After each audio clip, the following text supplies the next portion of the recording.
সারা দেশে মহাসমারোহে চলছে ডালিউড সুপারস্টার শাকিব খানের রাজকুমার সিনেমাটি। সিনেমাটি মুক্তির পর থেকে দর্শকদের মাঝে বেশ ভালো আগ্রহ লক্ষ্য করা গেছে।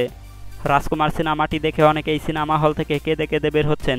সিনেমাটি দেখার জন্য সিনেমা হলগুলোতে দর্শকদেরও উপচে পড়া ভিড় লক্ষ্য করা গেছে। রাজকুমার সিনেমার প্রতিটি শো হাউসফুল যাচ্ছে এবং অনেকেই টিকিট না পেয়ে ফিরে যাচ্ছেন। তবে কিছু সংখ্যক দর্শক রাজকুমার সিনেমাটি দেখে হতাশ হয়েছেন। তাদের অনেকেই বলছেন প্রিয়তমা সিনেমার থিম রাজকুমার সিনেমা। প্রিয়তমা সিনেমায় শাকিব খানকে বুড়া বানিয়েছেন এবং রাজকুমার সিনেমায় মাহিয়া মাহিকে বুড়া বানিয়েছেন। রাজকুমার সিনেমায় শাকিব খান মারা যায়, প্রিয়তমা সিনেমায় নায়িকা ইদিকা পাল মারা যায়। শাকিব খানের পরিচালকের মায়ের মূলত পরিচালক হিমেল আশরাফ ইমোশন নিয়ে খেলছে দাবি করেছেন দর্শকেরা। এমনকি পরিচালক হিমেল আশরাফকে গালাগালি করতে দেখা গেছে দর্শকদের। অনেকেই দাবি করছেন হিমেল আশরাফ ছবির শেষে মেলাতে পারে না, তার ছবি আর দেখব না।